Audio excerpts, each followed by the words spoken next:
뭐였지? 자, 안녕하세요. 18기 오태양이고요. 오늘은 예고했듯이 기초실험 이론 및 연구방법론이라는 세미나를 진행할 겁니다.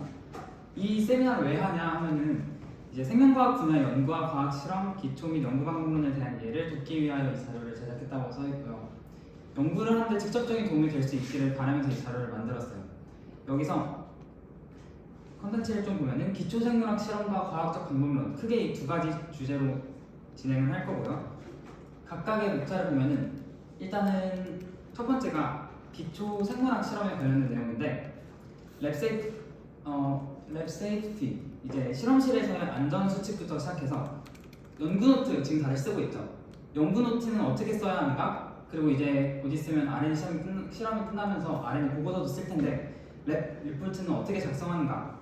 그리고 이제 생물학 실험에서 기초적으로 이용되는 버퍼들, 그리고 이제 계산하는 농도 계산 공식들, 이런 것들을 조금 모아봤고요. 그리고 이제 생물학 실험에서 기본적으로 사용하는 기구들, 실험들은 어떻게 운영되는가, 어떻게 진행되는가를 다룹니다. 그리고 두 번째는 이제 여기가 잘못됐네요. 생물 정보하고 잘못됐네. 과학적 방법론인데요. 과학적 방법론에서는 이제 기초적인 과학적 방법론의 그 단계, 그리고 이제 가설 검증의 방법, 가설 검증에서 쉽게 저지르기 쉬운 실수, 그리고 이제 가설과 모델, 학설과 법칙의 차이를 알아봅니다. 그럼 바로 들어갈게요. 첫 번째는 랩세이프티입니다. 먼저 생물 실험을 수행하는 데 있어서 가장 중요한 것은 실험자의 안전이에요. 왜냐하면 이제 생물 실험에서는 우리 인체에 해가 되는 물질들을 많이 다루죠. 그리고 실험 기기들 같은 것도 온도가 올라가거나 이런 실험들이 되게 많기 때문에 실험을 할 때 항상 안전을 위해서 해야 돼요. 그래서 첫 번째는 좀 지루할 수 있지만 실험실 안전 수칙을 종류에 따라서, 경우에 따라서 간단하게 소개만 하고 넘어가도록 하겠습니다. 먼저 실험실 복장입니다. 지금 현재 우리 학교 실험실에도 항상 그 매뉴얼이 붙어있는 걸 봤죠. 실험실 복장을 지켜서 준수해서 들어가라. 또 어떻게 지켜야 되냐 하면은 실험복은 항상 준비하여서 착용을 해주세요. 왜냐하면 이제 그런 시약들이 몸에 묻을 때를 대비하기 위해서 실험복은 입어야 하고요. 반바지나 민소매 셔츠, 이런 피부 노출이 심한 것들, 그런 건 입으면 안 됩니다. 실험복을 입는다고 하더라도 반바지 같은 경우에는 다리가 노출될 수 있어서 조금 그렇고요. 그리고 마찬가지로 신발 같은 거, 슬리퍼 같은 건 이제 발 등이 전부 덮이지 않죠. 그래서 이제 이런 신발을 착용하지 않아야 하고, 실험에 사용하는 시약의 특성에 따라서 고글이나 마스크, 이런 보호 장비를 착용해야 합니다. 만약에 그 시약이 쉽게 기화된다, 아니면 인체에 위해를 가하는 그런 물질들을 방출한다, 이렇게 되면 이제 고글을 써야 하고요.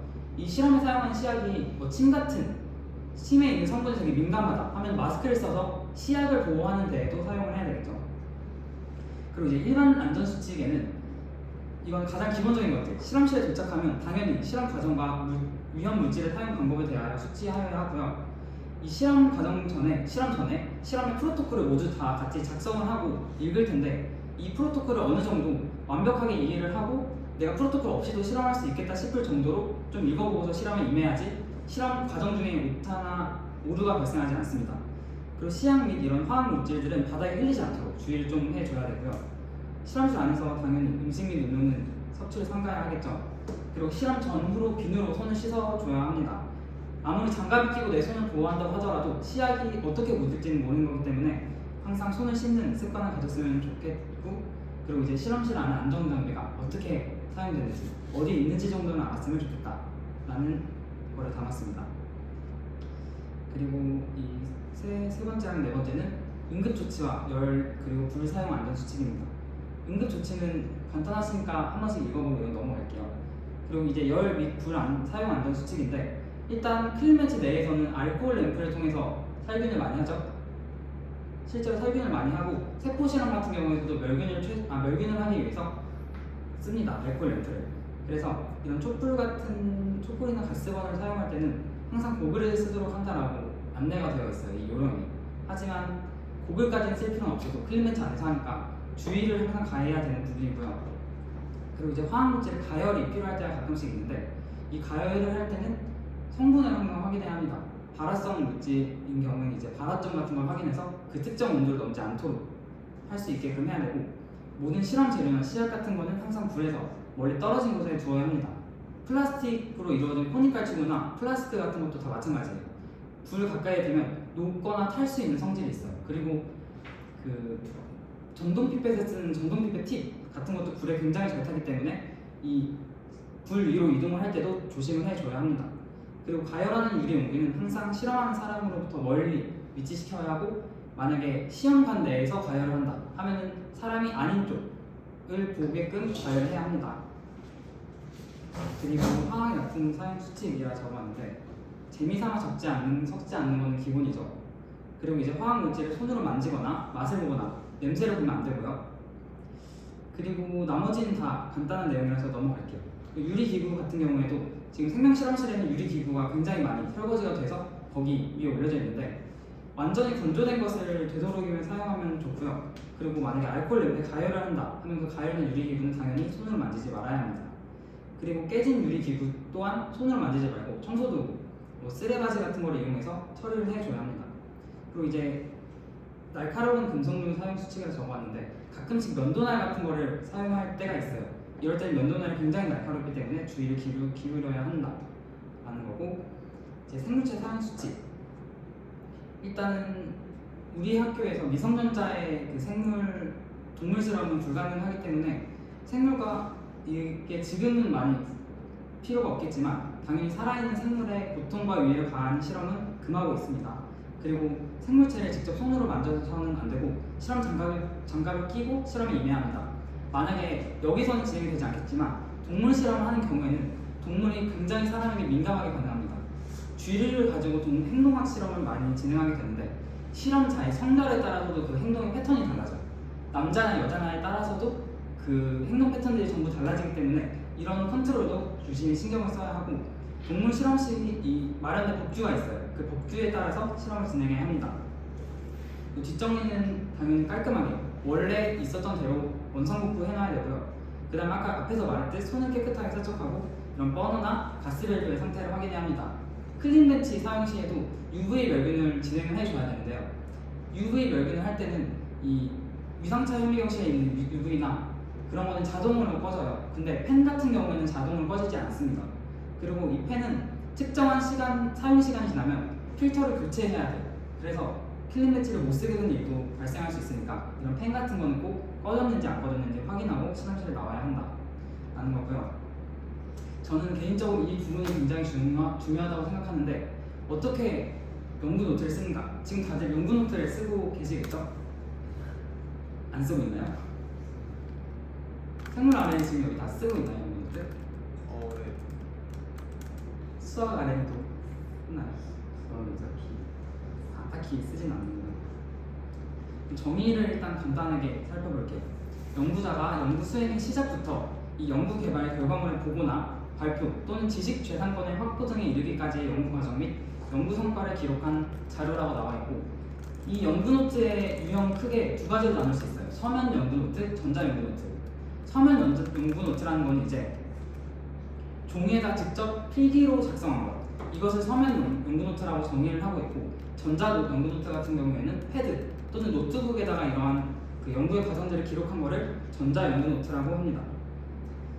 그래서 학생을 포함한 이런 과학 실험을 수행하는 과학자들, 어떤 과학적인 결과를 산출하려고 하는 사람들에게는 본인이 하는 실험을 문서 또는 구두로서 다른 과학자들에게 전달할 여부가 있다고 규정을 하고 있고, 그러면 무엇을 기록해야 되는가가 가장 문제일 텐데, 일단 자세한 실험 과정이 들어가야 합니다. 실험이 어떻게 진행되는지, 어떤 실험인지, 목적이 무엇인지, 이런 프로토콜 같은 것도 들어가야 하고요.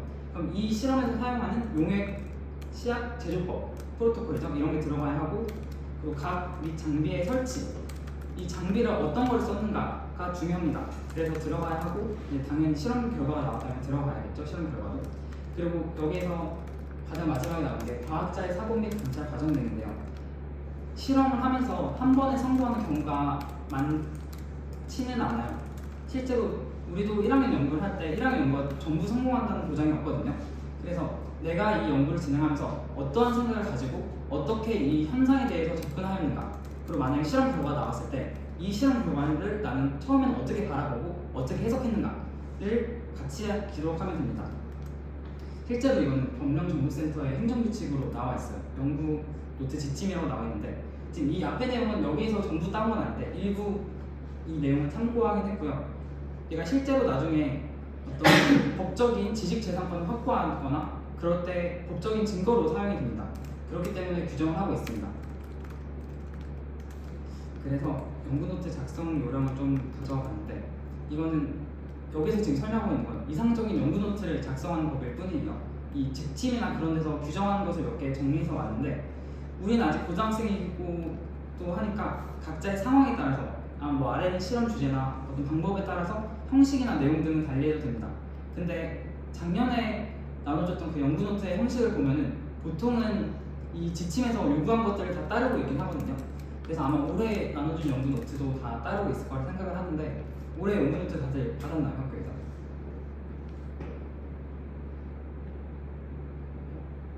안 받았어요. 안 받았어요. 그냥 저는 공유부서 선생 빼고 안 시키시는 거 맞아, 보선쌤을 시키세요. 검사도 하시고 사인까지 하시는데 이게 사실 그 아까 행정규칙에도 나와 있는데 상위 지도교사나 지도교수의 사인이 필요합니다. 그 더 윗사람의 확인이 필요해요. 연구노트를 작성하고 나면 그런 것들이 실제 규칙에 있긴 한데 딱히 나눠주 종이로 된 건 나눠주지 않는 거네요. 네. 그러면은 그냥 이런 게 있다라고만 봐주시면 될 것 같아요. 일단 연구노트는 하드커버여야 하고요. 줄 간격이 있어야 된다고 규정을 하고 있습니다. 그리고 각 페이지에는 숫자가 표기된 노트여야 한다라고 규정을 하고 있고 연구노트 작성은 원칙적으로 볼펜으로 한다고 나와 있습니다. 그리고 이 연구노트에는 줄글뿐만 아니라 표나 그래프, 이런 차트 같은 것도 포함을 한다라고 하고요. 이제 내용은 뭐를 적어야 하냐 보면은 연구노트를 전체적으로 보았을 때 처음 두세 페이지에는 비워놔야 합니다. 처음에는. 왜냐하면 향후 실험 목차 정리를 위해서 비워놓는 건데 이 목차가 점점점 늘어날 수 있어요. 그래서 처음에 목차를 어떻게 조금이나마 정리하고 이 연구노트 정리 시작하더라도 두세 페이지 정도는 비워놓는 것이 좋고요. 그리고 이제 나중에 실험을 진행하면서 추가되는 실험 목차 이런 것들을 정리하면서 이 페이지 숫자를 정리해 나가면 됩니다. 그리고 연구노트가 이렇게 있을 거예요. 맞아, 종이로 된 거 기준으로 설명하는 거라서 두 페이지가 있을 텐데 오른쪽 페이지에는 실험에 대한 공식적인 내용, 프로토콜이나 시약 제조법, 아까 말했듯이 그리고 어떤 연구 장비를 사용했는가 이런 것들을 정리합니다. 그리고 왼쪽 페이지에는 이제 실험과 관련된 개인의 메모를 적도록 되어 있어요. 요약, 계산, 이런 비공식적인 것들 이 연구노트는 실험에 갖고 있으면서 그때그때마다 용액의 농도를 계산한다던가 샘플을 만들 때 그 샘플을 기록해놓는다던가 이런 식으로 기록을 하게 됩니다. 그리고 각 실험이나 프로젝트의 주제명과 날짜는 반드시 맨 처음에 기입하는 세부적인 내용을 기술해야 합니다. 이 맨 처음이란 건 하루 기준으로 했을 때, 그러니까 즉 한 장을 기준으로 했을 때 기술을 해야 한다라는 겁니다. 그럼 이제 이 연구노트도 물론 중요하지만 더 중요한 거는 실험 보고서겠죠. 실험 보고서에 대한 내용을 조금 표로 정리했습니다. 이 실험 보고서는 뭐냐? 정의만 잠깐 보면 실험 중에 기록된 연구노트를 바탕으로 해서 주로 실험실 밖에서 기록이나 작성되는 어떤 산출물의 일부를 실험 보고서라고 합니다. 그래서 가장 크게 일단 이 표 먼저 보면은 실험 전 작성, 그리고 실험 진행 중 또는 실험 후 작성이라고 되어 있습니다. 지금 실험 전 작성에 들어가는 것은 서로 실험 방법 및 제도에서 실험 과정 흐름도까지가 실험 전에 작성하게 되어 있고요. 그리고 이제 진행을 하면서 또는 실험이 완전히 끝난 후에 작성해야 되는 것은 자세한 실험 과정은 실험 중에 작성하시면 되고, 그리고 이제 데이터 정리 및 계산, 이 실험 결과를 통해서 나온 데이터 정리하는 것은 실험 후에 당연히 작성을 하면 되겠죠. 그리고 결과 및 토의, 이제 이 결과가 어떠한가를 작성하는 것, 이 파트는 맨 마지막에 작성해주면 됩니다. 그래서 아마 여러분들도 이제 선생님한테 얘들아 그래도 이 실험 보고서를 서로, 그러니까 이제 배경이나 이론적 배경, 실험 목적이나 이론적 배경 또는 실험 방법이나 우리가 쓰는 시약 정보는 기입해놓자라는 말을 들을 수도 있는데, 이게 실험전 작성에 해당하는 항목이기 때문에 이 선생님들이 이제 미리미리 나중에 몰아서 할 거를 방지해서 말씀을 하시는 겁니다. 그럼 기록을 해놨어요. 간단하게 서로는 어떻게 작성하나, 이따가 제 보고서를 좀 보여줄 건데 저희 R&D 팀에 저희 R&D 팀의 보고서가 이상적이다라는 건 아니고 저희 R&D도 이러한 방법을 따라서 그 보고서를 기술을 해놨어요. 그래서 어떤 형식을 사용하고 어떻게 그 보고서를 깔끔하게 정리했는가 보고서에 있어서는 가독성도 굉장히 중요합니다. 이 보고서는 나의 실험 결과를 남한테 전달하는 것이기 때문에 간결하게 정리가 되어 있어야 하고 모든 사람이 봐도 심지어는 비전공자가 봐도 어느 정도 이해는 할 수 있게끔 실험 보고서는 작성이 되어야 해요. 그래서 저희의 보고서를 예시로 들면서 어떤 과정에서는 어떻게 작성을 하고 어떻게 이 표 같은 거 그래프를 정리를 하면서 가독성을 높였는가 또는 이 실험의 정밀성, 이 전달하는 데 있어서의 정확성을 높였는가를 조금 보여주겠습니다. 먼저 서론을 보면은 문장을 작성할 때 이 서론은 간결하고 명료하게 작성이 되어야 합니다. 이 연구를 시작하는 개관하는 파트이기 때문에 실험에 대한 전반적인 것들이 서론에는 전부 포함이 되어 있어야 돼요. 그래서 이 서론만 봐도 얘네가 뭘 하는구나, 어떤 목적을 가지고 실험을 진행했는구나, 실험의 필요성은 이런 거인가 보다 라는 것을 알 수 있을 정도로 작성이 되어야 합니다. 그래서 실험의 배경이론 또한 작성이 돼서 어떤 배경이론을 가지고 어떤 실험을 했다라는 것들이 되어 있어야 하고요. 그리고 이런 간략한 토의, 논의 등도 같이 작성해주면 됩니다. 그리고 이게 가장 전 중요하다고 생각하는데 실험 목적이나 목표를 기술해야 되는데 3-4문장으로 기술한다라고 되어 있어요. 사실 이 3-4문장이 중요하다기보다는 실험 목적이나 목표를 서론에 같이 기입한다. 그리고 이걸 어떻게 기입하냐? 간결하고 명료하게 기입한다라는 게 제일 중요하다고 생각을 합니다. 그리고 이제 실험 방법 및 재료입니다. 당연히 실험 방법 및 재료가 큰 주제이니만큼 실험에 사용하는 모든 시약 그리고 재료에 대해서 기술을 해야겠죠. 그런데 이제 여기서 이 시약과 재료를 뭐를 썼다. 예를 들어서 뭐 트립신 EDTA를 썼어. 그러면 트립신 EDTA를 사용할까? 라고 적는 것뿐만 아니라 이런 화학 시약의 경우에는 생산자를 적어야 됩니다. 회사명 그리고 용액의 정보를 적어야 기입해야 합니다. 농도나 이제 주요 성분 등을 표기해야 하는데 이건 이따 보고서에서 좀 더 자세히 어떤 것들을 표기했는지를 보여줄 거고요. 그리고 장비 목록 또한 뭐 PCR 기기를 사용하였으면 PCR 기기를 사용하여서 PCR을 진행하였다 말기보다는 이 제조사가 같이 포함되어 있어야 합니다. 과학 실험에서는 이제 제조사에 따라서 장비에 따라서 실험 결과가 다르게 도출될 수도 있어요. 그래서 재현성, 이 보고서를 보고서 다른 과학자들이 실험을 따라할 수 있는 그 재현성에 관련된 거를 좀 더 정확하게 기입하려면 제조사와 어떤 모델인지까지 작성을 해줘야 합니다. 그리고 실험 과정 같은 경우를 보면 이 세부적인 내용은 최대한 포함하여서 작성을 해야 합니다. 이 실험 과정을 간단하게 적는 것도 물론 중요하지만 이해가 잘 되게 깔끔하게 적는 것도 중요하지만 다른 사람이 아까 말했던 것처럼 다른 사람이 보고서 그대로 따라할 수 있을 정도로 최대한 포함해서 작성하는 것도 중요하고요. 근데 밑에 똑같은 거 같죠? 프로토콜 그리고 정보를 제공한다 라는 게 중요합니다. 그리고 이제 데이터 정리 및 계산에서는 데이터가 엄청 무수히 많이 나왔을 거예요. 무수히까지는 아니라도 꽤 많은 데이터가 얻어졌을 텐데 이 데이터를 얻어진 과정에 대한 이해를 위해서 계산 과정을 필요로 하는 데이터는 공식을 표기해 줘야 됩니다.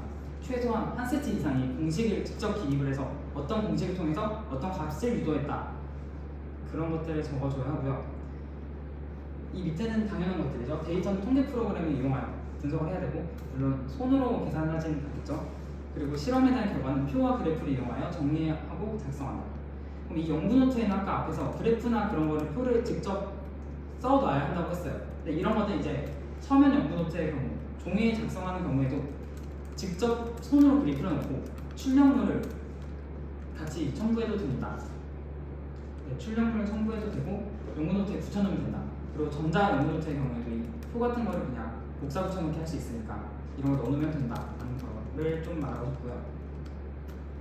이제 결과 및 토의 과정입니다. 결과 및 토의에서는 이 모든 실험이 왜 진행됐고 이걸 어떻게 받아들여야 하는가가 이 여기서 모두 서술이 되어야 돼요. 그래서 서론에서 어떤 실험을 진행할 때 목적이나 목표를 제시를 했었죠. 어떤 거를 위해서 실험을 한다. 그러면 이 목표가 완수되었는가의 여부를 기입을 해놔야 되고요.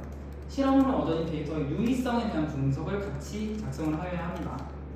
그리고 이 모든 결론은 실험적 결과에 근거하여 설명 가능해야 합니다.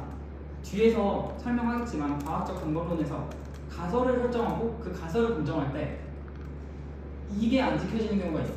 이 결론을 실험적 결과에 근거하여 설명을 하지 않는 경우가 있어요. 당연한 내용이라고 생각을 해서 이건 굳이 실험 필요하지 않겠지 하고서 넘겨지거나 실험을 생략하는 그런 우려를 범하는 경우도 있기 때문에 모든 것은 실험 결과에 근거해야 한다가 중요하고요. 그리고 만약에 분석 과정에 있어서 나의 실험 결과를 이전의 데이터, 이전의 어떤 페이퍼에 기록된 그런 실험 결과와 비교해서 서술할 수 있습니다. 그리고 실험 도중 만약에 문제점이 발견됐다, 실험의 오차가 발견됐다 하면은 이거를 은폐하면 당연히 안 되는 거고, 이 문제점을 당연히 기술해야 하고 이에 대한 해결책이나 대안을 같이 제시해 줘야 합니다. 어떤 것 때문에 실험이 안 나왔으니 이것이 문제 상황일 것이고, 이게 문제의 원인일 것이고, 이것을 해결하기 위해서는 어떤 방법을 사용해야 한다. 이 정도는 작성이 되어야 합니다. 그래서 그 다음은 계산에 관련된 내용인데요. 계산 넘어가기 전에 보고서를 직접 보면서 어떤 식으로 어떤 걸 기술했다라는 걸 좀 보여줄게요. 다시 한번 말하자면 이게 이상적인 보고서는 아닙니다. 어떻게 우리 팀은 작성했는가, 제가 보고서를 많이 썼기 때문에 좀 한번 참고했으면 좋겠다 싶어서 적었습니다. 일단 목차이고요. 볼 게 없으니까 넘어가고, 이제 서론을 보면은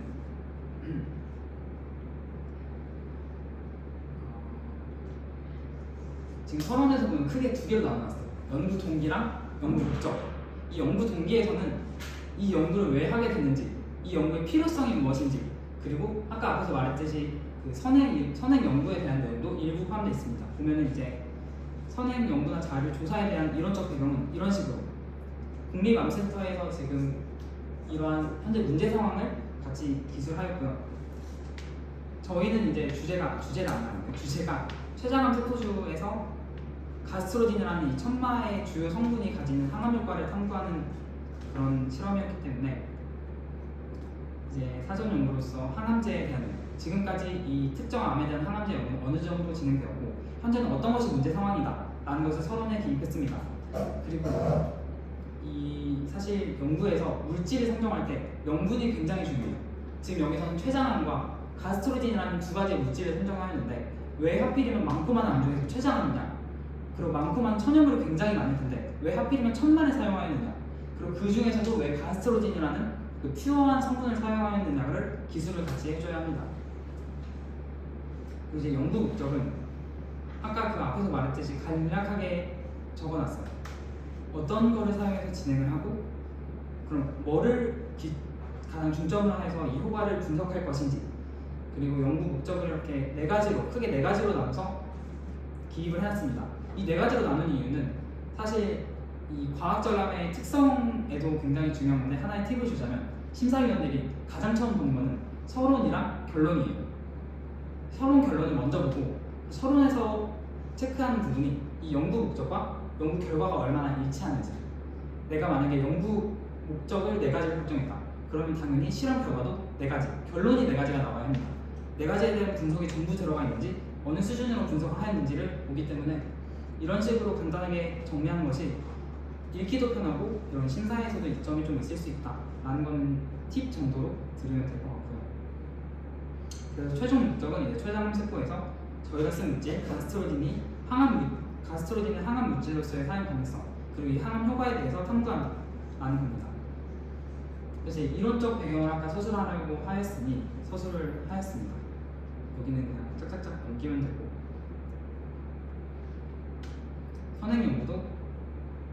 선행 연구에서 어떤 부분을 참조하였다, 이 선행 연구는 어떤 연구이다라는 걸 기입을 했고, 연구에서 굉장히 중요한 것은 선행 연구에 어떤 차이점이 있느냐입니다. 선행 연구를 그대로 복붙해서 하는 연구는 사실 연구를 재현하는 거지 나만의 연구를 한다고는 할 수 없기 때문에 어떠한 차이점이 있는지도 같이 기술해 주면 좋을 것 같고요. 이런 차이점은 서론에서 기술을 해도 되는 거고, 그건 이제 각자 보고서 쓰는 거 스타일에 따라서 다르겠죠. 이제 아까 실험 재료에서 뭔가를 많이 말했어요. 세포란다. 이런 시약 같은 거 사용할 때는 용액의 성분이나 회사명들을 꼭 포함하여 한다고 했는데, 지금 일단 이제 기관 같은 거는 이런 식으로 작성했습니다. 저는 암세포를 배양할 때 한국세포주 은행을 썼는데, 이 한국세포주 은행의 약업, 그리고 이 기관이 위치한 나라, 도시 정도를 간단하게 기입을 해줬고요. 그리고 이제 세포주에 대한 정보를 기입을 했습니다. 보면 여기 지금 65세의 남성, 그쵸? 인간 남성에게서 채취한 세포이다 라는 간단한 정보, 이 기원을 적었고요. 그리고 이제 아까 용액 같은 거는 어떻게 기술을 했냐 하면 보면은 DMEM이라는 그 세포 배지가 있는데 세포 배지를 어디에서 샀느냐? 기술이 안 되어 있네요. 여긴 기술이 안 되어 있네요. 이런 식으로 신호를 어디서 샀느냐 이런 기관명을 같이 기입해줘야 합니다. 그리고 이 가스트로진이라는 거는 여기 시그마 알데리치에서 샀는데 시그마 알데리치에서도 같은 물질이 굉장히 많아요. 그리고 그 물질마다 성분이 다르기 때문에 이 물질 번호 그리고 이 물질에 대한 간단한 정보 지금 이거는 퓨어한 물질에 썼다는 것을 같이 나타내야 하기 때문에 이제 퓨어리티가 얼마나 되냐, 순도가 얼마나 되냐 그리고 분석법은 HPLC로 분석을 했다. 그리고 이 물질에 대한 기본적인 분자량을 기술을 했습니다. 그리고 여기서 또 추가적으로 봐야 될 거는 이런 거죠. DMEM을 쓰고 그 뒤에다 뭔가를 길게 써놨어요. 이게 영문 풀네임인데 항상 보고서에서 약어를 쓸 때는 이 보고서의 최초 1회는 풀네임을 같이 써줘야 합니다. 어떤 거의 약어인지를 같이 기술을 해줘야 돼요. 이건 정말 중요한 부분이에요. 만약에 아까 앞에서 LC3라는 유전자를 썼는데 LC3에 대한 분석을 진행한다. 근데 LC3는 오토파지에 관여한다 라고 쓰면은 사실 LC3가 이름을 제대로 알 수 없잖아요. 이름 표기를 안 했으니까. 그래서 전체 이름을 한 번은 괄호를 통해서라도 기술을 해줘야 한다. 그럼 한 번 최초 1회 기술을 했으면 그 다음부터는 약어를 써도 됩니다. 논문 같은 걸 읽으면 되게 막 그런 게 나와있진 않은데 초록에서는 그냥 여긴 지금 초록이 없는데 논문 같은 경우는 초록에서는 그냥 약어를 써도 본문부터 들어갈 때 서론부터 들어갈 때 최초 1회 작성을 하는 경우가 많습니다.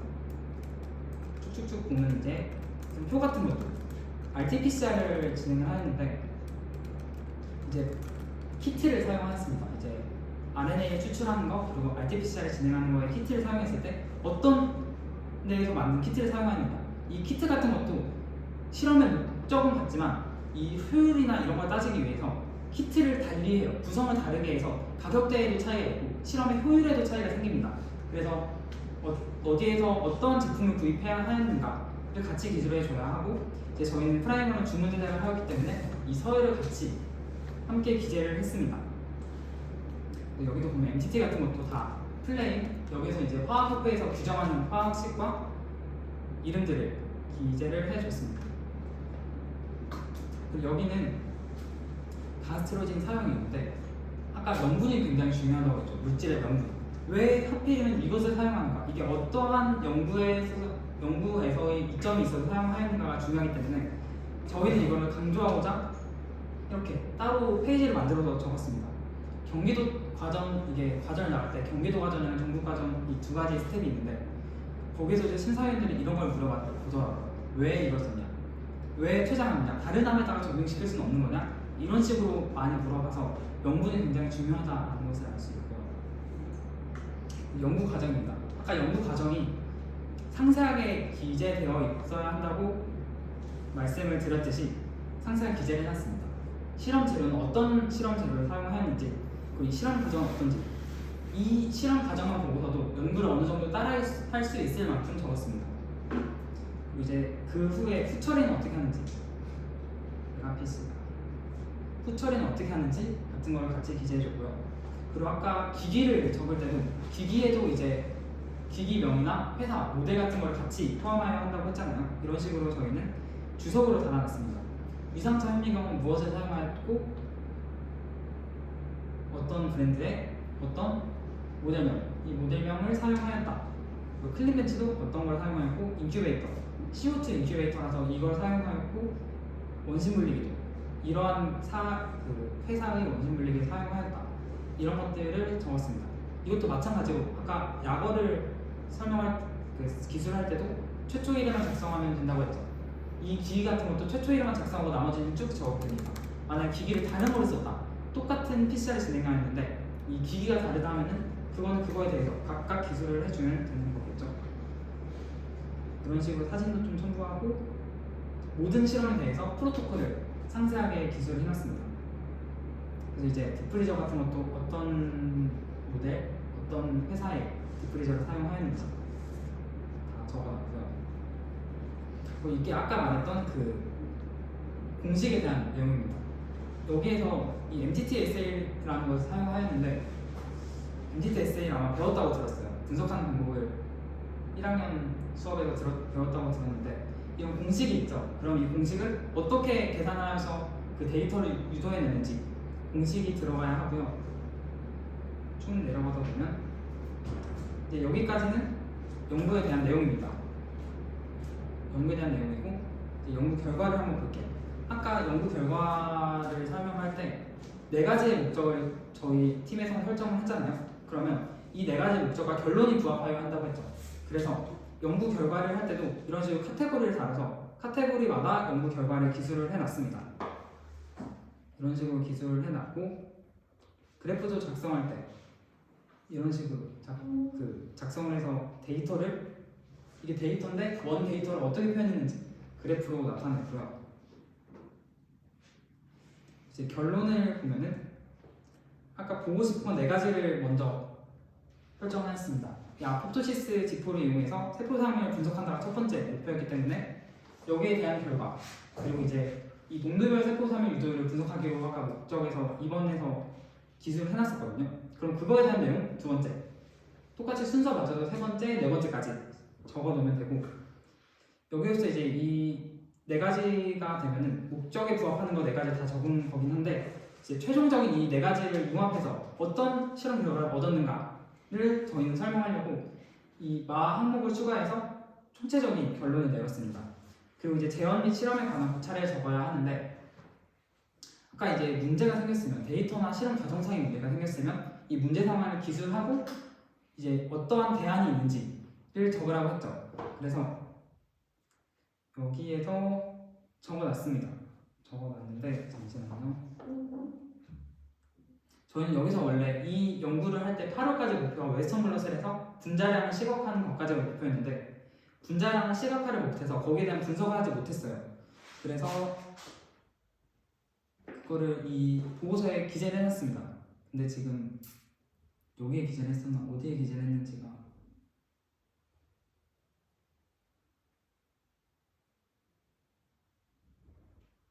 이거는 예비 실험을 하면서 한 거를 기술하는 거고 보안 사항으로서 기술을 해놓은 게 있는데 그런 것도 항상 기술을 해야 된다는 거 여기에 유의를 해줘야 합니다. 그리고 이런 분석 결과에 대해서도 이제 하나씩 다 분석을 하고 이 PCR을 하고 전기영상을 한 건데 이 밴드를 분석하고 만약에 밴드가 이상하게 나왔다 이상하게 끌리거나 밴드가 나올 수 없는 밴드가 나왔다면 이제 그 원인을 찾고 대안을 제시해야겠죠.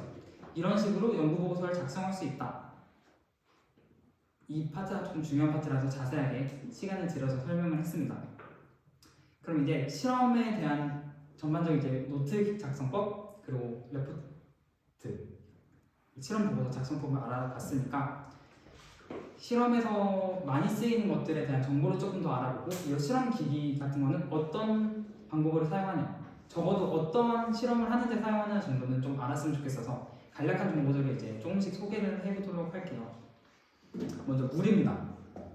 갑자기 이렇게 물이 등장하니까 무슨 이런 물 같은 간단한 거 설명하냐 약간 그런 느낌이 들 수도 있는데 아무래도 생물학 실험에서 가장 널리 사용하는 물질이기도 하죠. 물. 항상 실험할 때마다 증류수를 사용하는 경우가 많고 치약과 버퍼를 쓸 때도 대부분의 성분은 물로 이루어져 있습니다.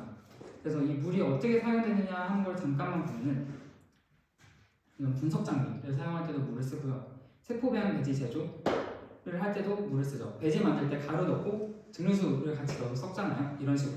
그리고 초자류의 세척에도 쓰이기도 합니다. 혹시 초자류라는 그 표현을 들어보셨나요? 네, 이게 아주 많이 쓰이는 표현이 아니라서 초자류 같은 거는 어떤 약간 생명체 이름 같기도 한데 생명체 이름이 아니라 유리기구 실험에 쓰는 것 중에서 유리기구를 초자류라고 묶어서 부릅니다. 그런 건 그냥 TMI로서 알아주면 좋을 것 같고 수돗물과 증류수 실험실에서 구할 수 있는 쉽게 구할 수 있는 물은 2가지가 있는데 수돗물 같은 경우는 매우 쉽게 그냥 수도꼭지만 틀면 나올 수 있죠. 근데 이제 수돗물에는 아무리 살균을 한다고 하더라도 유기물, 무기물, 미생물이 존재합니다. 그래서 이런 시약이나 완충액 제조할 때는 이런 외부 요인이 영향을 미치면 안 되기 때문에 증류수를 무조건 사용해야 하고요. 배지를 제작할 때는 증류수를 사용하더라도 추가적인 살균을 합니다. 만들어 보신 분들은 알겠지만 이제 오토클레이브를 돌립니다. 추가적인 월근을 위해서. 그리고 이거는 물의 순도 계산하는 건데 그렇게 중요하지 않아서 넘기도록 하겠습니다.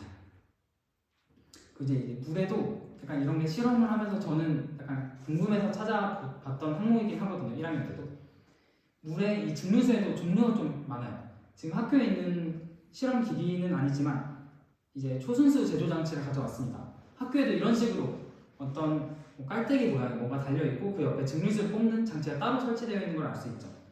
그래서 이 증류수는 어떠한 차이가 있어서 이렇게 따로따로 생산을 할까를 조금 알아보면 1차 증류수, DW라고 하는데 저희가 제일 가장 보편적으로 사용하는 증류수입니다. 이 증류수의 정의가 물을 가열했을 때 발생하는 수증기를 냉각시켜서 만든 물인데 이거를 1차 증류수라고 합니다. 그리고 2차 증류수는 1차 증류수를 한 번 더 증류한 겁니다.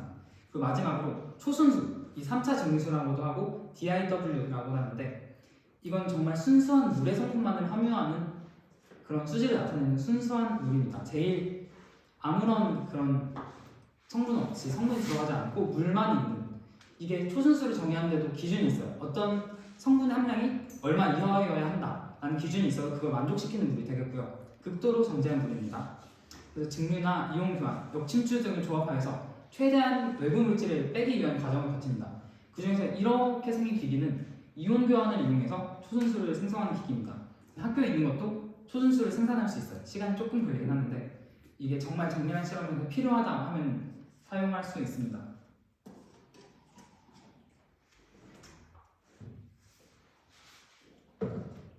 그리고 이제 농도 계산에 대한 내용을 조금 가져왔습니다. 이제 실험을 할 때 생물학이 아니라도 화학이나 이런 실험을 할 때 농도를 계산하는 일이 되게 많아요. 만약에 저희 실험 같은 경우에는 천연물을 처리한다. 그럼 이 천연물의 농도를 각각 다르게 해서 실험분을 만들어야 하기 때문에 항상 농도 계산이 필수적입니다. 그리고 이런 키트나 그런 거 쓸 때도 가끔씩 농도 계산을 해서 뭐 표준점을 그려라 하는 경우도 있고 어쨌든 계산하는 경우가 많기 때문에 좀 가져와 봤습니다. 화학 시간에 다들 배웠죠? 농도. 가장 흔하게 쓰이는 농도는 몰 농도, 노르말 농도, 노말 농도라고도 하고 화학 시간에 이거 두 개 다 배웠나요? 배운 거죠? 네, 배웠다고 생각을 하고 있을게요. 간단하게 설명만 하고 넘어갈게요. 그리고 또 다른 그 농도로는 부피 퍼센트, 중량 퍼센트, 부피당 중량 이 5가지 정도의 농도를 가장 농도 체계를 많이 씁니다. 그래서 이 농도를 계산할 때는 당연히 다 알겠지만 간단하게 가져와 봤습니다. 용액은 용매와 용질이 섞여진 것을 의미하고요. 몰 농도부터 보면은 용액 1리터 안에 들어있는 용질의 몰수를 나타내고 생물학 실험에서는 몰 농도뿐만 아니라 밀리몰, 마이크로몰까지 더 작은 단위를 나타내는 것들도 많이 씁니다. 이제 노말 농도, 노말 농도가 저는 한 번도 쓴 적이 없는데 생물학 실험에서 많이 쓰인다고 해서 좀 가져와 봤습니다. 이 1리터 속에 들어있는 용질의 그램 당량인데요. 그램 당량수를 나타내는 농도라고 합니다. 그래서 계산을 만약에 할 때는 당량을 직접 계산할 수 있고 몰 농도를 등가계수로 나눠서 계산을 할 수도 있습니다. FEQ라고도 합니다. 그래서 만약에 이 두 가지의 반응을 보면 산염기 반응에서는 1당량을 정의하는 것이 수소이온 H 플러스 1몰 기준으로 1당량을 설정합니다. 그리고 산화 환원 반응 같은 경우에는 전자 1몰 기준, 이동하는 전자 1몰 기준을 1당량이라고 설정을 해서 노말 농도로 계산을 하게 됩니다. 그리고 이거는 이 세 가지 농도, 추가적으로 쓰이는 세 가지 농도에 대한 간단한 정보랑 이 예제 같은 걸 좀 포함을 했어요. 어떤 거를 나타내느냐. 이거는 지금 몰 농도만 알면 대부분의 농도는 많이 쓰기 때문에 간단하게 넘어갈 거고요. 여기서도 가장 많이 쓰이는 거는 아무래도 부피당 중량이겠죠. 그램 퍼 리터, 그램 퍼 밀리리터, 밀리그램 퍼 밀리리터 이런 식으로 부피 속에 얼마만큼, 어느 정도의 중량의 용질이 들어가 있는지를 많이 씁니다. 그리고 이제 또 많이 쓰이는 비례 희석법이라는 걸 갖고 왔는데요.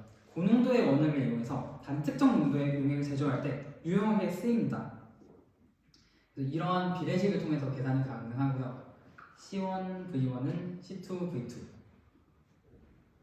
다들 많이 들어본 공식일 텐데요. 그래서 얘는 간단하게 들어봤을 테니까 한 가지의 그 예제를 갖고 왔습니다.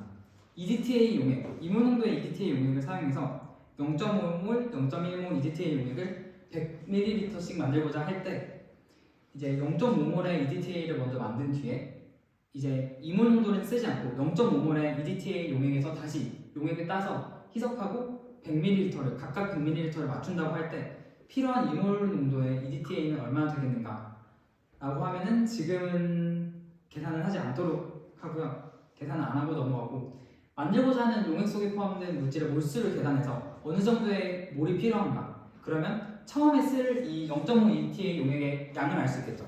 그럼 거기에서 100을 초과하는 부피만큼을 떼어와서 0.1몰의 EDTA 용액을 만들면 되는 겁니다. 이런 용액 계산은 굉장히 간단하기 때문에 실험 과정에 있어서 빠르게 계산할 수 있으면 조금 더 편안한 실험 진행 가능하다는 거. 그리고 이제 단계 희석법을 가져왔어요. 이 단계 희석법은 저농도 용액을 제조할 때 또는 이제 고농도 용액 앞서 말했듯이 앞서 썼던 방법처럼 고농도 원액을 이용해서 저농도 용액을 제조할 때 쓰입니다. 근데 얘는 실제로 많이 쓰여요. 단계 희석법을 이용하면 농도를 조금 더 정확하게 제작을 할 수 있기 때문에 많이 쓰입니다. 예를 들어서 이게 어떠한 부분에서의 정확성이 있냐라고 봤을 때 지금 1몰 농도의 원액 하나의 상황을 가정한 거예요. 1몰 농도의 원액 100ml를 사용해서 1마이크로몰 농도의 용액 100ml를 제조하려고 한다. 그러면 마이크로는 10의 6승이죠. 10의 마이너스 6승이죠. 그러면 만약에 1몰 농도 만약에 만들 때는 1몰 농도 0.0001ml와 99.9999ml의 증류수를 섞어야 한다라고 나와 있어요. 근데 사실 이게 0.0001ml가 측정을 할 수 있다고 해도 정확하게 측정이 될까요? 조금의 오차가 생길 수 있어요. 항상 마이크로피펫을 쓴다고 하더라도 이 마이크로피펫에 따라서 어떤 용량 기준에서 정확성을 나타내는 그 기준 범위가 있기 때문에 이렇게 만든다면 측정액의 오차 같은 게 있기 때문에 부정확한 농도의 용액이 만들어질 수밖에 없습니다. 그래서 간단하게 단계적으로 희석해서 용액을 만들게 되는데 처음에 1몰 농도의 용액을 100배 희석하면 0.01몰이 만들어지겠죠. 그러면 이 용액을 일부만 따서 다시 100배 희석합니다.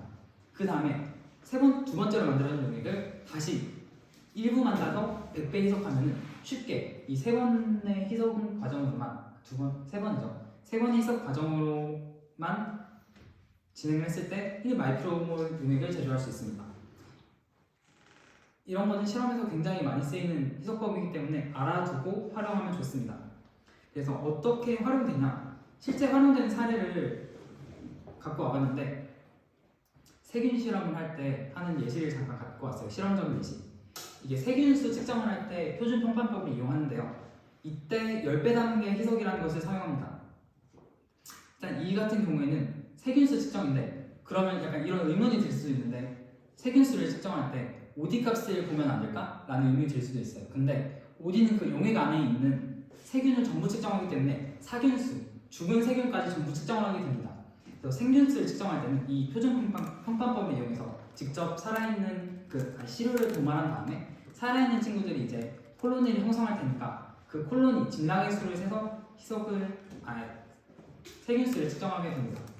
그 과정에서 10배 단계 희석이 언제 쓰이냐 하면은 이 콜로니를 적당한 양의 콜로니가 있어요. 제가 지금 갖고 온 제 프로토콜에서는 15개에서 300개 정도의 콜로니가 나오는 그 플레이트만을 이용해서 이 농도를 계산한다, 진락수를 계산한다라고 나와 있기 때문에 단계별로 처음에 원액에서부터 시작해서 10분의 1씩 농도를 희석하면서 시료를 만든 다음에 그 시료를 각각 도말해서 플레이트를 뽑아냅니다. 그 다음에 내가 설정한 적당한 범위의 콜로니가 형성된 그 플레이트만을 사용해서 계산하게 되는 겁니다. 그래서 여기에서 보면 지금 너무 많은 콜로니가 형성돼서 여기는 그 개수에 쓰이지 못하는 것이고 0, 2, 17 이런 것도 너무 적은 콜로니가 형성이 돼서 쓰지 못합니다. 그래서 적당한 거는 159개의 콜로니가 생성된 이 플레이트, 2번 정도 희석한 플레이트라고 볼 수 있습니다. 이런 식으로 10배 단계 희석법이 굉장히 흔하게 쓰이는 희석법이라고 말하고 넘어가겠습니다. 그 다음에 이제 완충액 제조. 이 버퍼를 실험할 때 굉장히 많이 쓸 거예요. 버퍼가 뭐냐 하면은 외부로부터 어느 정도의 산이나 연기를 가했을 때 그 산이나 연기의 영향을 받지 않고 수소이온 농도를 일정하게 유지하는 용액입니다. 그래서 가장 흔하게 실험실에서 본 버퍼가 기억나는 게 있을까요? 버퍼 이름을 아는 게 혹시 있나요? 그쵸? 그런 버퍼 또는 어떤 PBS, 뭐 PB 이런 버퍼가 굉장히 많이 쓰입니다. 그래서 얘는 이제 버퍼에 대한 이해를 하려면 산염기에 대한 지식이 조금 있어야 돼요. 근데 지금 화학 시간에 혹시 산염기를 배웠나요? 학교 화학 시간에 산염기, 짝산이나 짝염기 이런 표현을 쓰면서 안 배웠죠. 그래서 준비했습니다. 이 이해를 좀 돕기 위해서 간단하게만 준비를 했어요. 그래서 이 버퍼는 어떻게 구성이 되냐 하면은 약산과 그 짝염기 또는 약염기와 그 짝산으로 구성된다라고 써놨는데 이게 어떤 건지를 알려면은 브랜스테드 로리라는 이 친구가 아니라 사람이 산염기를 정의했어요. 그래서 이 정의를 알고 약염기와 짝산이 뭐다? 약염기가 아니라 약산과 그 약산의 짝염기는 무엇인가? 이 관계를 이해할 수 있어야지 버퍼를 제조할 수 있습니다. 그래서 이 브랜스테드 로리의 정의를 보면은 산이란 건 뭐냐? 양성자를 줄 수 있는 분자나 이온이 산이다. 그래서 양성자, 도너, 주계라고도 불리고요. 베이스, 염기는 뭐냐 하면은 양성자를 받을 수 있는 분자나 이온을 뜻합니다. 그래서 이러한 정의로부터 짝산과 짝염기라는 그 관계가 나오게 됩니다. 이 관계성을 따지자면 산과 염기의 반응에서 양성자 H+를 주고받는 관계를 짝산과 짝염기의 관계다라고 하는데요. 잠깐 식을 보겠습니다. HCl NH3 NH3 플러스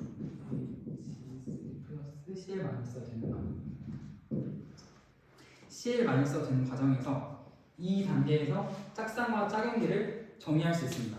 지금 여기서 HCl을 기준으로 볼게요. 이 HCl은 반응이 일어났을 때 여기서 어떻게 변했냐를 보면은 이 Cl 기준으로 봤을 때 Cl-가 형성이 된 것을 알 수 있죠. 그럼 이 Cl-가 되면서 얘는 암모늄 이온이어야 하는데 잘못 나왔네요. Na4 플러스입니다. 암모늄 이온이 형성이 되었고 여기서 이 HCl은 NH3의 양성자 H를 줘서 여기에 H, 여기에 하나를 주고 자기는 양성자를 잃었죠. 그리고 Cl-가 됐습니다. 그래서 이 관계처럼 산과 염기 반응에서 양성자를 서로 주고받는 관계를 짝산과 짝염기라고 합니다. 그럼 한번 생각을 해보면 지금 HCl이 양성자를 준 거죠. 그럼 HCl은 뭐라고 정의할 수 있을까요? 그쵸. 산이라고 정의할 수 있고 암모늄 NH4 플러스는 얘에 대한 짝염기가 된 겁니다. 염기는 아까 양성자를 받을 수 있는 분자라고 했고 이 둘 사이에서의 양성자 이동이 일어났으니까 얘는 짝염기다 라고 이 관계성을 정립할 수 있는 겁니다. 그리고 또 복잡한 게 하나 나오는데 양쪽성 물질이라는 개념도 등장해요.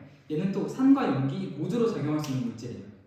예를 들어서 지금 H2로 갖고 왔는데 H2O 같은 경우에는 이제 H 플러스 양성자를 받으면 H3O 플러스가 되고요. 여기에서 또 H2O는 수소를 잃을 수도 있습니다. 수소를 잃게 되면 OH 마이너스가 되고 H 플러스가 되게 되는 거죠. 이것처럼 이 반응이 실제 화학식에서도 일어나는데 얘처럼 산과 염기 모두로 작용할 수 있는 물질이 H2O. 얘의 H2O가 있고 얘를 양쪽성 물질이라고 한다라는 거고요. 이제 평형상수라는 개념이 도입이 됩니다. 화학 반응계가 연력학적 평형에 도달했을 때 개의 상태에 대한 값을 평형상수라고 우리는 나타내고 지금 이 반응을 가져왔어요. 얘는 실제로 존재하는 화합물은 당연히 아니고 어떠한 가정을 해서 화학식을 적어놓은 겁니다. 그래서 이 반응에서 평형상수 K는 이렇게 정의한다. 얘는 그냥 정의예요. 그래서 이 정의를 약속하고 나머지의 식을 전개할 때 쓰기 때문에 그냥 이 상태의 그 식 자체로 알아두면 됩니다. 그래서 얘네가 연력학적 평형에 도달하면 이 변화는 눈에 보이지 않겠죠? 그 안에서 반응이 일어나고 있지만 그래서 이 상태에서의 값을 평형상수 KC라고 해서 정의를 합니다. 이제 완충액을 제조하는 과정인데 이게 애니메이션 안 들어갔구나. 완충작용 이라는 건 아까 앞서 말했듯이 이러한 약산과 그 짝염기가 들어있는 용액 버퍼에 수산화 이온 첨가 시 어떻게 되냐 하는 그 예시로 완충 작용을 조금 설명을 할게요. 여기서 지금 HA가 약산입니다. 약산. 말 그대로 그냥 약한 산이긴 산인데 얘가 지금 OH-한테 H+를 줘서 H2O가 됐으니까 얘는 H를 주는 H+를 주는 산입니다. 약산이고 그리고 그 짝염기 HA, A- 이 짝염기 관계입니다. 여기에서 약산이 양성자 주계로 작용을 하는데 수산화 이온을 첨가하면 수산화 이온한테 H를 하나를 더 주죠. 그러면서 양성자 주계로 작용하면서 OH-는 축적되지 않고 용액 속에 축적되지 않고 A-로 대체 가능하다. 이 짝염기로 대체할 수 있다라는 겁니다. 그래서 pH 아까 그 버퍼는 pH가 수소이온 농도가 pH인데 pH가 일정하게 유지된다고 했죠. 이 pH는 마이너스 로그 H+라고 정의를 합니다. H+의 값에 의존하는 값이 pH인데 설명할 게 점점 많아지네요. 이게 KW라는 게 또 있어요. 얘는 이제 물의 특정 조건에서의 물의 평형상수 있고요. 얘는 H+, OH- 이 두 가지 농도의 곱으로 결정이 됩니다. 그런데 이 pH는 H+의 농도에 의존하니까 이 식을 잘 변형하면 얘는 OH에도 의존한 식으로 바꿀 수 있죠. 그래서 OH가 축적되지 않는다는 것은 용액의 pH가 유지될 수 있다는 것을 말합니다.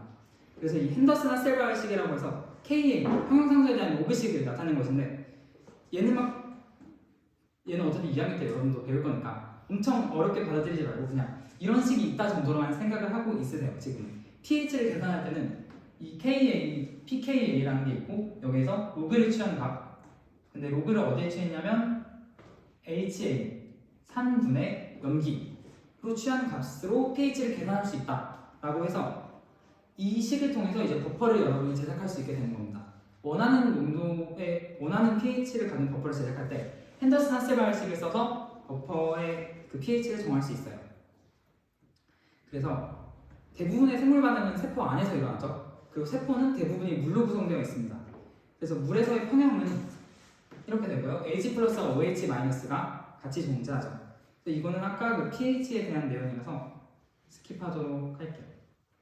그리고 이제 생물 반응은 대부분이 물론 약간 위 같은 경우는 좀 특수하지만 이 생물 반응이나 함은 pH 6에서 8 사이에서 대부분이 일어나게 됩니다. 그래서 다양한 버퍼는 이 pH, 실험 시에 pH가 유지되는 것에 도움을 주면서 많은 경우에 버퍼들은 6에서 8, pH 6에서 8을 유지한다.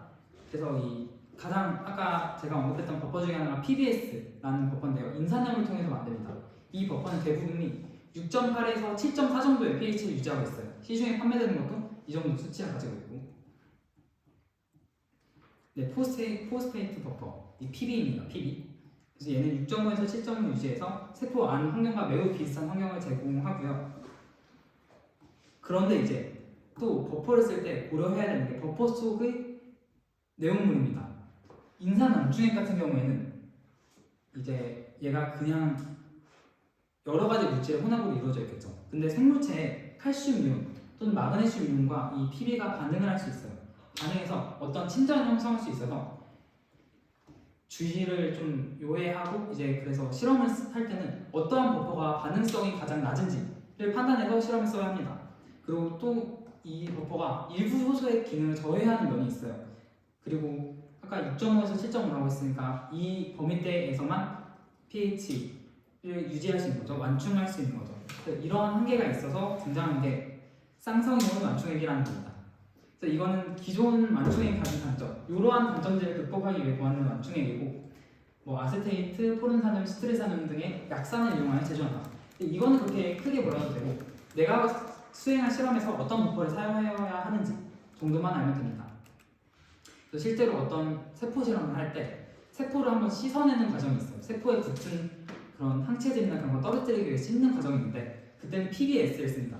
PBS를 쓰면 세포와 환경이 매우 유사하기 때문에 그렇게 큰 영향을 주지 않고서도 세포를 세척할 수 있다, 워싱할 수 있다라는 겁니다. 그럼 이제 여기서부터는 빠르게 넘어갈게요.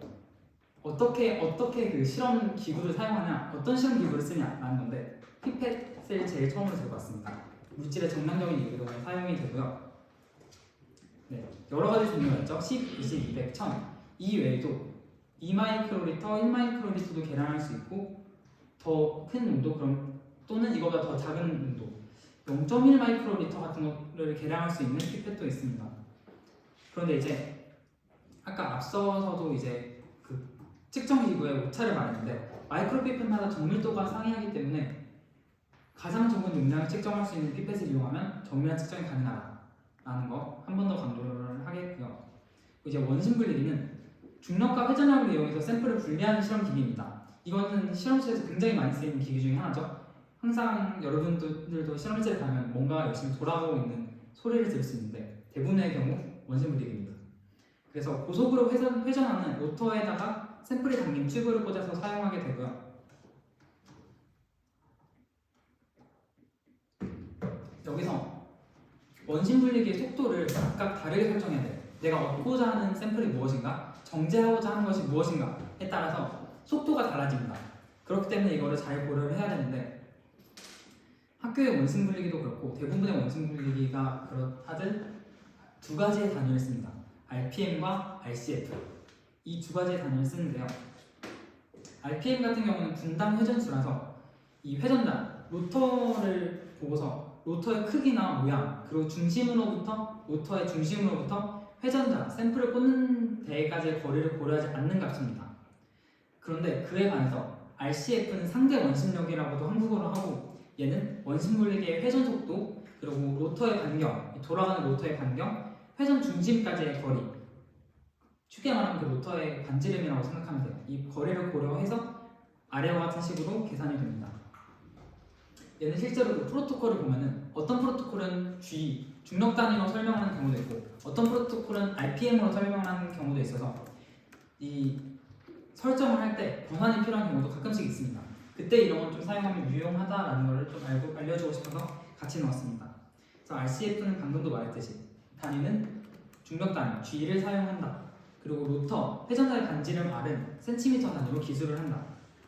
사실 이러한 변환표도 있어요. 로터의 반지름에 따라서 어떻게 설정했을 때 RPM이 어떻게 나오느냐 라는 변환표도 있어서 참고하면 좋다라는 걸 좀 말씀을 드리고 싶고요. 전기용동을 가져왔습니다. 전기용동도 실험에서 정말 많이 쓰는 분석 방법 중에 하나죠. 그래서 전기 성질을 이용하여 유기물질을 분리분석 정제하는 방법이다 라고 할 수 있고 혹시 전기용동도 그 학교 수업 시간에 다룬 적이 있나요? 그럼 간단하게 넘어갈게요. DNA 전기용동, 단백질 전기용동 이외에도 RNA 같은 것도 전기용동은 진행은 할 수 있습니다. 그리고 이 겔의 종류도 굉장히 많은데 저희가 가장 실험실에서 보편적으로 쓰는 겔은 아가로스 겔입니다. 왜냐? 해상도가 낮지만 사용이 간편해요. 독성이 없어서 다루기도 까다롭지 않고 겔컵으로 만든 형태도 시중에 많이 판매하고 있어서 굉장히 보편적으로 쓰입니다. 그에 비해 뒤에 아크릴아마이드는 아가로스보다 해상도가 높습니다. 그래서 더욱 정밀한 검출이 가능하고 그 대신 다루기가 까다로워요. 이 아크릴아마이드를 만들 때 중합식길 테스트는 촉매 반응을 하는 역할의 물질이 있는데 그 물질은 신경 독성을 가지고 있어서 제조를 할 시에 주의를 요합니다. 그리고 여기에서 이제 또 발화가 아니라 기화를 하는 발암 물질이 포함이 되어 있어요. 그래서 이런 거는 제조할 때 좀 까다로워서 웬만하면 아가로스를 쓰지만 뭐 예를 들어서 웨스턴블럭 같은 정밀한 검출을 요할 때는 아크릴아마이드를 쓴다. 그리고 이제 SDS 페이지 이 단백질 전기용동의 일종인데 이 경우에도 아크릴아마이드를 쓰고 두 종류의 겔을 만들어야 해서 더 까다롭다라는 겁니다. 그러면 DNA 전기용동은 그냥 다들 사실이라 생각하고 간단하게만 넘어갈게요.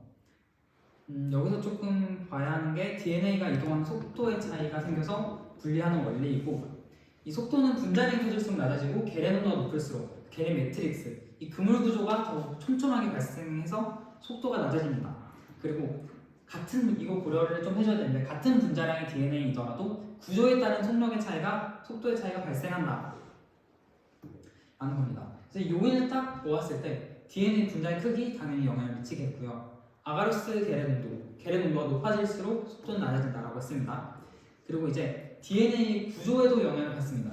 구조는 지금 밑에 사진으로 나타냈는데 슈퍼코일, 오픈 서큘러 구조 이런 식으로 이 DNA 같은 분자량이더라도 DNA 구조에 따라서 영향을 받는다라는 거고요. 전압도 영향을 줍니다. 전압이 높게 걸리면 DNA 이동 속도가 증가를 하는 경향을 보이고요. 그 대신 너무 높은 전압을 걸어서 분석을 하게 되면 밴드가 휘어요. 이 휜 밴드는 분석을 할 수 없기 때문에 이런 전압 정도는 유지를 시켜줘야 된다라는 걸 좀 강조합니다. 그런데 학교에 있는 이제 전기연구 기기는 전압이 자동으로 설정이 돼 있어서 이 파트는 그렇게 크게 신경을 쓸 필요는 없고 버퍼 같은 경우에는 이제 DNA 전압은 아까 앞에서 열심히 그 버퍼를 얘기했는데 pH의 영향을 DNA 전압가 받습니다. 그래서 버퍼도 좀 사용할 때 고려를 해야 한다. 근데 보통은 TBE 버퍼를 사용하게 됩니다. 그리고 이제 조금 추가적으로 이 세미나에서 갖고 온 거는 프로틴 전기연구입니다. 단백질을 전기연구시키는 거고요. 페이지라는 말을 많이 들어보셨죠? SGS 페이지도 아마 1학년 때도 다른 걸로 기억을 하는데 1학년 친구들이 이 페이지라는 거는 뜻이 단백질 전기연구는 아닙니다. 폴리아크릴 아마이드 계획 전기연구법을 페이지라고 하고요. 보편적으로 이 네이티브 페이지나 SGS 페이지 같이 이런 것들을 단백질을 검출할 때 쓴다라고 하죠. 그래서 이 두 가지의 대표적인 페이지만 가져왔는데 가장 보편적으로 쓰이는 건 아무래도 SGS 페이지입니다. SGS 페이지는 이 단백질을 검출할 때 단백질의 크기에 의해서만 단백질을 분리됩니다. 사이즈 디펜던트, 사이즈 의존적, 크기 의존적인 분석 방법이고요. 얘도 엄청 설명하려면 SGS 페이지로만 몇십 분을 할 수 있지만 얘는 간단하게 하겠습니다.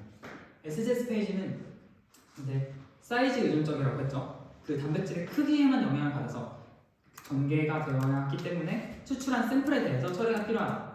우리 생체 내에서 그 뽑은 단백질은 접힌 구조가 형성되어 있고 그것 때문에 이제 고유의 구조 그리고 고유의 전하를 띠고 있습니다. 그런데 사이즈에 의해서 분자량에 의해서만 이제 단백질을 분리하기 위해서는 전하와 구조를 배제시켜야 해요. 그래서 이 전하와 구조를 배제시키는 방법을 이용한다라는 거고요. 구조 배제를 위해서는 SGS 페이지를 씁니다. SGS 페이지 또는 이거 다 같이 쓰는 건데 SGS 페이지, 모카토 에탄올 같은 걸 써서 단백질의 접힌 구조를 풀어주고요. 히팅, 단백질도 끓이는 과정을 통해서 단백질의 변성을 유도하게 됩니다. 그리고 이제 단백질의 전하를 배제하기 위한 방법은 SGS 페이지가 변성도 시키고 전하에도 영향을 미칩니다. 이 SGS 페이지는 끓였을 때 단백질이 결합을 하면서 강한 음전하로 단백질 전체를 분리시켜버립니다. 그래서 전하를 전부 같은 전하로 걸어주게 되면서 전하에 대한 그 내용을 배제시키는 것이죠. 그리고 아까 앞에서 말한 게 개를 두 가지 종류를 쓴다고 했어요. 여기 보면 지금 이 두 가지 종류를 쓰는 게 한 번 내리고 또 얘를 어떤 처리를 거쳐서 한 번 더 내린다는 게 아니라 하나의 그 겔 안에 두 가지의 영역으로 구분이 되어 있습니다. pH가 다르게 구성이 되어 있고요. 약간의 농도 차이도 있어서 이 각각의 역할이 다르다라는 것만 간단하게 설명을 하고 넘어가겠습니다. 그리고 이제 PCR도 표적 핵산을 증폭하여 검출하는 검사법으로 아주 많이 쓰이는 분석법 중에 하나죠. PCR 검사라는 것도 이 코로나 검사를 위해서 특정한 그 염기서열을 증폭해서 분석을 하기 때문에 PCR 검사라고 사람들이 일컫는 거고요. 그 중에서 여기서 다룰 거는 RT-PCR입니다. 이 표적 핵산을 그냥 보통의 핵산을 검출하지는 않고요. 이 RT-PCR은 리버스 트랜스크립션인데 잘렸네요. 트랜스크립션입니다. 전사예요, 전사. 전사가 이름에 들어가듯이 RNA에 의해서 합성된 cDNA를 증폭하는 실험 기법입니다. 그럼 이거는 DNA를 처음 시료를 쓰지 않고 RNA를 처음 시료로 사용해서 실험을 진행하게 됩니다. 얘는 어디에 쓰이냐 하면 RNA, 유전자 가련 양상의 분석을 위해서 환경의 변화와 특정 조건에 따라 세포의 양이 달라지는 RNA를 타겟해서 쓴다라고 하고요. 이제 이 실험을 할 때 고려할 거는 실험의 단계입니다. 이게 RNA는 굉장히 취급에 유의해서 실험을 해야 돼요. DNA보다 더 구조가 불안정적이기 때문에 RNA 또는 주변의 환경에 의해서 굉장히 쉽게 분해가 됩니다. 이렇게 되면 실험에 대한 정밀성이 떨어지기 때문에 사실 정밀성이 떨어지는 정도가 아니라 실험을 실패하는 거죠. 그래서 굉장히 유의해서 다뤄야 하는데 원스텝 RT-PCR과 투스텝 RT-PCR을 구분을 합니다. 이 원스텝 같은 경우에는 RNA가 DNA에 합성되는 과정 그리고 이 DNA가 증폭되는 과정이 동시에 일어납니다. 동시에 일어나서 얘는 오염에 덜 민감해요. 왜냐하면 한 튜브 안에서 모든 과정이 일어나기 때문에 그 시료를 옮길 필요가 없어요. 그런데 그거에 비해서 투스텝은 RNA를 DNA로 한번 합성을 한 다음에 다시 cDNA를 다른 튜브로 옮겨서 PCR을 돌립니다. 그러면 한 번에 이동 과정을 거치기 때문에 오염에 민감한 면이 있는데 그 대신 이 투스텝 RT-PCR은 원스텝보다는 높은 정확성을 가집니다. 그래서 이것도 각자 실험 쓸 때는 실험에 따라서 정하면 되는 거고 세포 실험도 간단하게 소개하고 넘어갈게요. 이 세포 실험은 생물체의 구조적, 기능적 기본 단위가 세포이죠. 이 세포를 인비트로 체외에서 직접 배양해서 여러 연구 목적을 위해 사용하는 모든 실험이다 라고 할 수 있고요. 이 세포 실험의 가장 기본은 세포 배양입니다. 셀컬처라고도 하는데 이 다세포 생물에서 세포를 분리해 와서 인비트로에서 증식시키고 유지하는 일을 셀컬처라고 한다. 그런데 여기서 이제 이 실험을 진행할 때 좀 유의해야 할 사항은 세포를 분리하면은 이제 그 단일 세포만이 남아있게 돼요. 인비트로 그 플라스크 안에는. 그러면 그 특성이 일부 달라질 수 있습니다. 다른 인자들과의 상호작용이 차단되는 경향이 있기 때문에 일부 달라지지만 어느 정도의 특성, 이 세포로서의 특성은 남아있으므로 실험에 사용될 수 있고요. 예를 들어서 췌장암 세포를 하나 가져왔습니다. 인간 췌장암 같은 경우에는 이 췌장암이 발생했을 때 체내에서 경화를 일으킵니다. 이 암의 겉에 부분이 딱딱해지는 경화를 일으키는데 인비트로 배양할 때는 셀은 경화 현상이 나타나지 않아요. 그냥 소프트한 셀로 남아 있습니다. 그래서 이런 건 이제 임상시에 이 인비트로에서 물질을 확인했더라도 체 내에서는 직접적으로 이 물질이 작용할 수 있는가에 대한 지대한 영향을 끼치고 실제로 이 경화 현상 때문에 췌장암에 대한 항원제는 거의 존재하지 않아요. 그래서 이런 것들은 실험할 때 좀 고려를 하는 부분이다라고 설명을 합니다. 그럼 첫 번째 파트가 드디어 끝났고 두 번째 파트는 이제 간단하게 진행을 하도록 하겠습니다. 과학적 방법론이라는 파트인데 여기는 아까보다 조금 지루할 수 있지만 그래도 유용한 내용이니까 같이 한번 들어봅시다.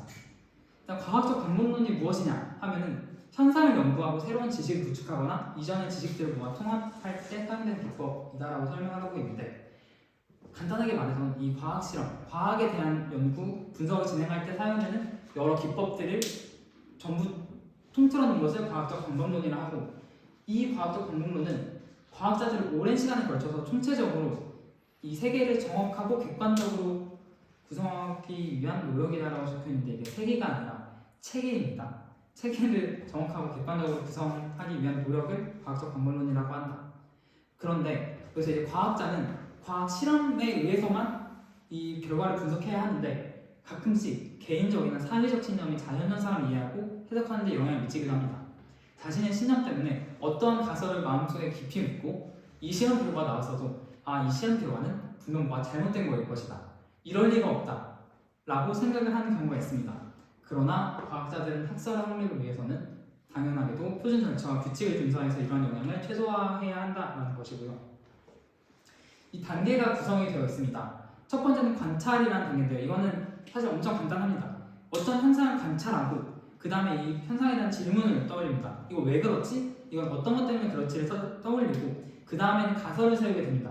이 현상은 어떤 것 때문에 발생한다 라는 가설을 세우고 이 설정된 가설을 토대로 해서 다른 현상의 존재를 예상하거나 새로운 관찰 결과를 정량적으로 예측을 합니다. 그 다음에 실험을 진행해서 이제 독립적인 실험이 진행이 되고요.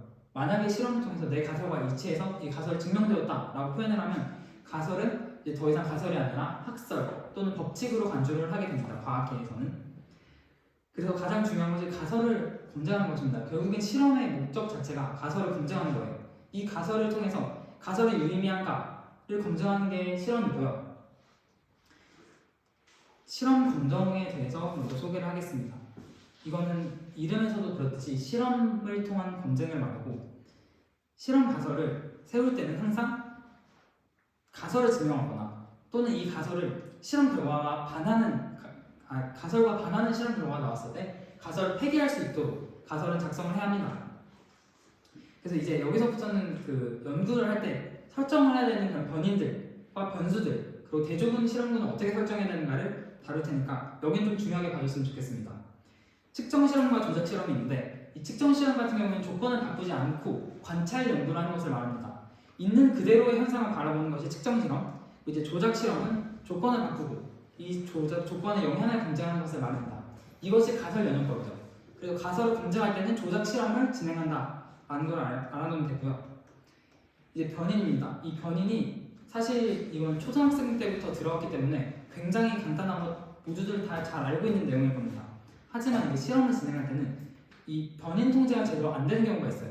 통제하는 변인들이 통제가 안 될 때가 있기 때문에 이런 것들을 좀 유의해야 한다 라는 것만 강조하고 넘어가겠습니다. 그리고 이제 여기가 좀 중요한데 이 실험군과 대조군을 설정할 때의 상황입니다. 실험군은 한 변수의 효과를 검증하기 위한 처치군이니까 어떠한 조작을 가해서 내가 세운 가설을 증명할 때 쓰이는 그 군집이 실험군이라고 합니다. 그에 반해 대조군은 이제 네거티브 컨트롤과 파지티브 컨트롤, 음성 대조군과 양성 대조군을 나누게 됩니다. 사실 이 대조군을 음성, 양성으로 나누는 것이 각자의 실험에 따라서 유동적으로 진행이 되기 때문에 각자의 실험에 따라서 실제에도 적용을 하면 되는데 일단 정의로서 먼저 알아보고 예시로서 한 번 더 이해를 하겠습니다. 이 네거티브 컨트롤은 정의가 굉장히 많은데 저가 가져온 거는 조작 변인의 기인한 종속 변인이 발생하지 않을 것이라고 예상되는 대조군. 파지티브 컨트롤, 양성 대조군은 조작 변인의 기인한 종속 변인이 발생할 것이라고 예상되는 대조군. 이라고 제가 어렵게 나와 있습니다. 그래서 이 여기서 핵심을 보면 네거티브 컨트롤은 종속 변인이 발생하지 않을 것이다 라고 100% 확신할 때 세우는 게 네거티브 컨트롤이고요. 파지티브 컨트롤은 종속 변인이 발생할 것이다, 어떠한 사건이 일어날 것이다, 현상의 변화가 관찰될 것이다 라고 예상되는 대조군은 파지티브 컨트롤이라고 합니다. 그럼 왜 사용하는가를 각각 보면은 이 음성 대조군은 네거티브 컨트롤을 같이 실험 진행했을 때 측정값이 관측되는 이유가 실험 과정상의 문제가 아니라 트루 파지티브, 진양성에 의한 것임을 증명할 때 사용된다 라고 나와 있는데 이 진양성이라는 것은 진양성, 위양성, 여기서 나오지만 진음성, 위음성으로 나뉩니다. 진양성 같은 경우에는 관찰한 결과가 파지티브예요. 양성이에요. 관찰한 결과가 파지티브인데 예측한 결과도 파지티브일 때 이때를 진양성이라고 합니다. 마찬가지로 양성 대조군은 진음성에 의한 것임을 증명할 때 사용된다 라고 하는데 이 말 자체가 굉장히 어렵고 여기는 철학이 개입을 하기 때문에 예시로 간단하게 알아보겠습니다. 신약 개발의 예시에서 되게 간단하게 이걸 볼 수 있어서 갖고 왔는데요. 실험군은 이제 신약을 투여한 그 컨트롤이 실험군이겠죠. 그리고 약을 투여하지 않은 것을 대조군이라고 하고 저희는 실험을 진행합니다. 누구에게나 이 신약에 대한 효과를 검증해봐 라고 신약을 주면은 약을 투여한 거를 실험군을 줘서 뭐 약의 농도를 다르게 한다던가 이런 변형을 가해서 실험군을 여러 가지를 뽑아낼 겁니다. 그리고 약을 투여하지 않고 얘랑 실험군을 비교해야지 하는 마음으로 나누는 게 대조군일 겁니다. 그러면 이때 양성 대조군과 음성 대조군을 나눌 수 있어야 하는데 이 양성 대조군은 효과가 있을 것이라고 예상되는 대조군입니다. 그래서 이 대조군을 설정을 할 때는 신약이 아닌 이미 시중에서 판매되고 있는 효과가 입증된 다른 약을 실험에 이용합니다. 그래서 이 약은 이미 검증이 되었기 때문에 100% 효과가 있다라고 판단을 하고 실험을 진행합니다. 그래서 실험군과 대조군의 결과가 같음을 보인다. 실험군과 대조군에서 둘 다 반응이 일어나겠죠? 어떤 신약에 대한 반응은 예를 들어서 어떤 세균을 죽인다고 해봅시다. 그러면 실험군과 대조군, 이 양성 대조군에서는 모두 세균이 죽겠죠? 신약에서도 효과가 있다면, 그 신약에 효과가 있다면 세균이 죽을 것이고 대조군은 이미 효과가 있는 걸 갖고 왔으니까 세균이 죽을 것이고 그래서 이 두 가지를 보임으로써 신약은 효과가 있다.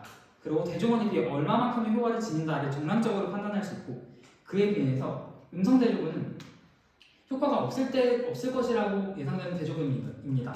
그래서 약을 투여하지 않는 그룹을 설정을 하면 되는데 여기서는 100% 효과가 없다고 판단을 하고 실험군과 대조군이 다르다. 실험군에서는 어떤 세균수의 감소가 일어났는데 대조군은 증식하는 그러한 양상을 보였다면은 신약의 효과가 있다라고 타당하다라고 증명할 때 사용됩니다.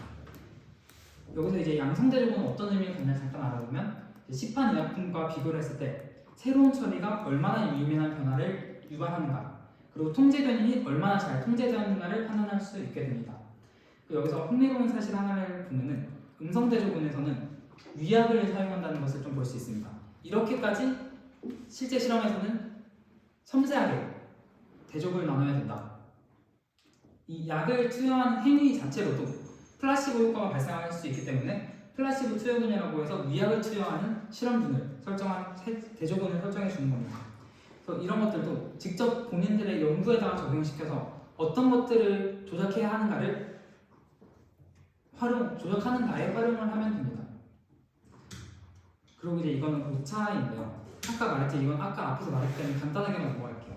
실험 과정 없이 가설이 현상을 설명하는 것으로 오해하는 것. 이거는 상식이나 논리에 의존할 때 나타나는 건데 상식으로서는 얘는 어떻게 돼야 돼 라는 것이 상식 속에 박혀 있으면 실험이 필요하지 않다고 간주하여서 그 실험을 건너뜁니다. 건너뛰고 분석을 하게 되면 당연히 잘못된 분석이겠죠. 또 가설을 뒷받침하지 않는 데이터를 무시하거나 제외하는 것. 이것도 아까 가설이 마음속 깊은 곳에 품어져 있다라고 하면은 발생할 수 있는 오류라고 했는데 가설은 언제나 옳을 수도 있고 틀릴 수도 있습니다. 이것을 증명하는 것이 실험이기 때문에 가설이 항상 맞다, 내 가설이 정답이다라고 판단하는 것은 주의를 가해야 합니다. 그래서 모든 실험 결과는 가설에 위배되든 옳든 검토하고 처리되어야 한다. 동일한 방식으로 검토되어야 한다라는 겁니다. 그리고 이 체계적 오차 또는 모든 오차를 정량적으로 추정하는 것에 실패하는 것, 이런 것 때문에 그냥 한 번씩 읽어보면 됩니다. 그래서 만약에 이런 과정 이게 제대로 일어났을 때 왜곡된 실험 결과는 그러니까 오류가 일어났을 때 왜곡된 실험 결과는 다른 과학자의 재실험 등의 검증 과정을 거쳐서 취소됩니다. 내가 만약에 논문을 발표했을 때 자신의 연구로서는 이 논문을 어떻게든 조작을 해서 낼 수 있겠죠. 가설이 위배되는 그 데이터들을 전부 다 빼내고서 가설이 옳다. 따라서 이 실험은 어떤 것을 나타낸다는 것을 논문을 낼 수 있습니다. 그러나 이제 다른 과학자들이 이 실험을 재현했을 때 같은 결과가 나오지 않는다 라고 확기에 보고되면 그 실험 결과는 취소되는 겁니다.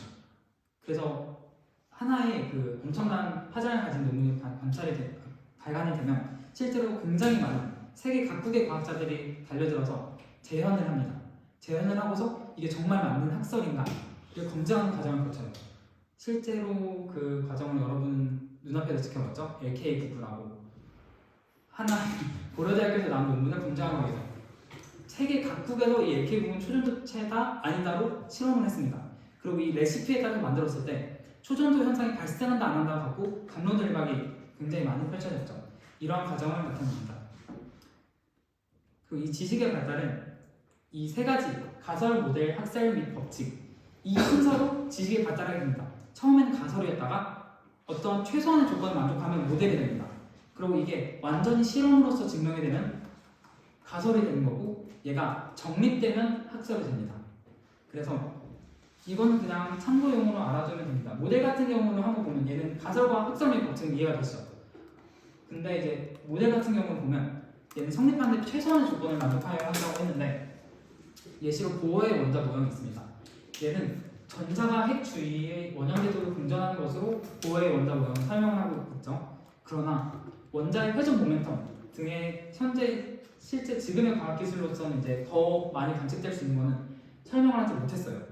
그런 것을 이제 논문에다가 기술하지는 못하였지만 수학적으로는 이 궤도가 양자화되어 있다, 에너지가 양자화되어 있다라는 것을 증명했기 때문에 이 최소한의 수학적인 증명을 해냈기 때문에 모델로서 받아들여지고 있는 겁니다. 네, 여기까지이고요. 오늘 말한 거는 기초 실험 이론과 이런 것들을 어떻게 실험에 적용하는가를 위주로 살펴봤기 때문에 실제 여러분의 연구에서도 조금 더 도움이 되고 적용을 시켜보면서 좀 높은 퀄리티의 연구를 할 수 있었으면 좋겠다는 바람이 있습니다. 네, 감사합니다.